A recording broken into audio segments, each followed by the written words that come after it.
শুভ সকাল আমার প্রিয় পরিবার সকলকে জানাই আমার পরিবারে অনেক অনেক স্বাগত। আশা করি সবাই ভালো আছো, সুস্থ আছো। আমি অনেক ভালো আছি। আর আজকে দেখো আমার গাছে অনেকগুলো গোলাপ ফুটেছে, তাই তোমাদের সঙ্গে একটু শেয়ার করলাম। তো চলো, এই সুন্দর সুন্দর গোলাপের সাথে সুন্দর একটা রেসিপি নিয়ে তোমাদের সামনে হাজির হয়ে গেছি। তো চলো, আজ সকালে বানাচ্ছি আমি সুজির হালুয়া, যেটা আম দিয়ে, তো যেটাকে বলে ম্যাঙ্গো হালুয়া এক কথায়। তো চলো, কড়াতে দিয়ে দিলাম, মানে আমি 2-3 চামচ মতন ঘি।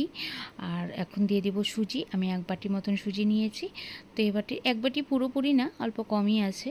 তো চলো, আমি আমার পরিমাণ মতন বানাচ্ছি। তোমরা যদি কোনো দিন বানাও, তোমাদের মানে কোয়ান্টিটি পরিমাণ মতোই বানাবে। তো চলো, এখন আমি বানাচ্ছি। সুজিটাকে লাল লাল করে একটু ভেজে নিব।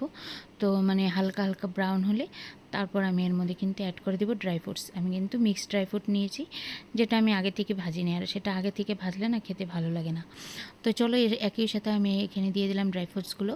আর আমি কিন্তু মানে আলমন্ডসগুলো আলাদা করে রেখেছি, কাজুগুলো আলাদা করে রেখেছি, সেটা আমি লাস্টে একদম কুটে দিব।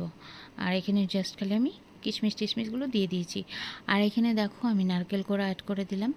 আর এর সাথে দিয়ে দিলাম 1 কাপ মতন চিনি।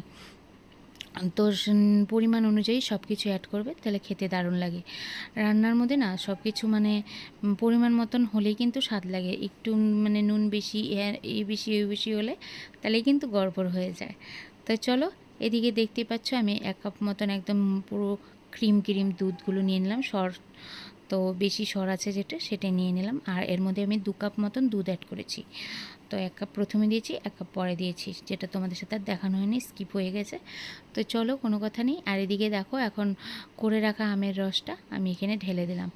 তো চলো, এই আমের রস এখন সুজিটা যখনই হয়ে আসবে তখনই কিন্তু ম্যাঙ্গো পিউরিটা দিবে, তাহলে কিন্তু খেতে দারুণ লাগে। আর দারুণ একটা আমের স্মেল, উফ, সেই টেস্ট লাগে। আমার তো আম খেতে খুবই ভালো লাগে, তার মধ্যে আমের যদি কোনো কিছু হয় তাহলে তো দারুণ লাগে। তো যাই হোক, আমি আমের পাল্পটা কিন্তু পুরোটাই ঢেলে দিয়েছি। আর এখন দেখো, এর মধ্যে দিয়ে দিলাম কিছু বাদাম গুঁড়ো করে রেখেছিলাম সেটা। তো চলো, এখন ছেলেকে দেবো খেতে।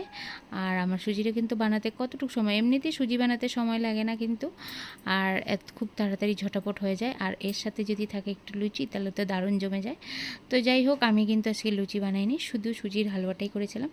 আর একটু সাজিয়ে গুজিয়ে দেখো তোমাদেরকে দেখাচ্ছি। বন্ধুরা, জানো তো, মানে কোনো কিছু যদি ভালো করে প্রেজেন্টেশন করা যায় না, মানে ভালো করে প্রেজেন্ট করা যায়, সেটা কিন্তু দারুণ লাগে। আর খাওয়ার জিনিস যেহেতু সাজিয়ে গুজিয়ে দিলে একটু ভালোই লাগে। আর ছেলেকে খেতে দিলাম, ছেলে খেয়ে কী বলছে দেখো। আর আজকের এই ছোট্ট ব্লগটা যদি তোমাদের ভালো লেগে থাকে, অবশ্যই একটা লাইক কমেন্ট শেয়ার করে দিও। আর আমার ব্লগটা দেখার জন্য তোমাদেরকে অসংখ্য ধন্যবাদ। আগামীকাল চলে আসছি নতুন একটা ভিডিওর সাথে।